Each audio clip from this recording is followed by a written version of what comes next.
Imagine living in a city where a stranger sends letters to the newspaper, admits to murder, teases the police, and signs everything with a strange symbol. Now imagine that same person never being caught, even after more than 50 years. That is the story of the Zodiac Killer, one of the most famous and most mysterious criminals in American history. Today, we are going to walk through the Zodiac's murders, his terrifying letters, his strange codes, and the biggest theories about who he was. We will keep everything simple and clear, so you can follow along easily. But stay until the end, because there is something about this case that still shocks people today. Our story begins in Northern California in the late 1960s. This was a time when young people were heading out on road trips, couples parked near lakes to talk, and the idea of danger seemed far away. But on December 20th, 1968, two teenagers, David Faraday and Betty Lou Jensen, went out for a quiet night. They never made it home. They were found shot beside their car on a dark road. At first, police thought it was a tragic attack by someone passing by. They did not know this was only the beginning. 7 months later, another young couple, Darlene Ferrin and Mike Mago, were parked in a car late at night. A man walked up with a flashlight, then suddenly opened fire. Mike survived, Darlene did not.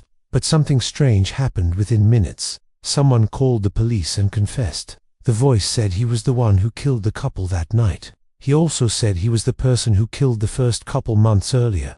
This was the first time the killer connected the crimes. But things got even stranger. A month later, 3 newspapers received letters. Inside each letter were 3 pieces: a confession, a threat, and a code made of strange symbols. The killer said the code contained his identity, but only if someone could solve it. He ended the letter with a symbol, a circle with a cross through it. This was the birth of the Zodiac. People became scared. Parents kept their kids inside. Couples avoided late-night drives. Police were confused because the killer always seemed one step ahead. Then came another code, then another. Some were solved, some remain unsolved even today. Let's talk about one of the most famous codes sent in 1969. It had 408 characters. A teacher and his wife solved it at home. Inside, the killer said he enjoyed killing because it was fun. He also said he would never reveal his name because it would slow him down, and he kept his promise. Every new code hid something, but not enough to identify him. The Zodiac attacked again in September 1969 near a lake. This time he wore a black hood with his symbol on his chest. He tied up a couple and stabbed them. One survived and described the attacker in detail. A month later, the Zodiac shot a taxi driver in San Francisco. He walked away from the scene as calmly as someone crossing the street. Police searched everywhere. They stopped cars. They collected fingerprints. They talked to hundreds of people. But the Zodiac kept sending letters. Sometimes they included pieces of bloody clothing, proving he was the real killer. The letters mocked the police and bragged that they could never catch him. Now, let's talk about the codes again. Some of the Zodiac's ciphers were cracked, but others remain a mystery. In 2020, one of his codes, called the 340 cipher, was finally solved by a team of 3 amateur codebreakers. They worked for years. When they cracked it, the message said that the Zodiac was not the person who appeared on TV claiming to be him. He also wrote he was not afraid of the gas chamber.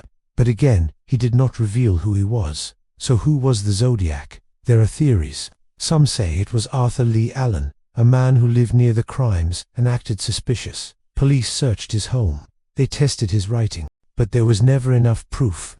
Others say it was a man named Lawrence Kane, who lived close to one of the victims. Some believe it was a man named Gary Poste. Some think it was someone the police never considered. The truth is that the Zodiac case is still unsolved because the evidence never pointed clearly to one person. Fingerprints were not a perfect match. DNA from the letters is not always reliable because many people touched them. The handwriting was similar to several suspects, but similar is not enough in court.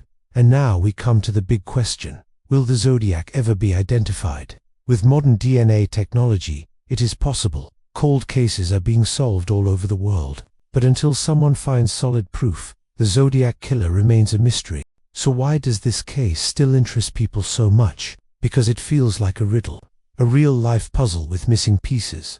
The Zodiac wanted attention, and he got it. He wanted fear, and he caused it. But more than anything, he wanted control. And by never being caught, he got exactly what he wanted. This story reminds us that even in a world full of science and technology, some mysteries stay hidden, some questions never get answered, and the Zodiac Killer remains one of the biggest and most chilling mysteries in crime history.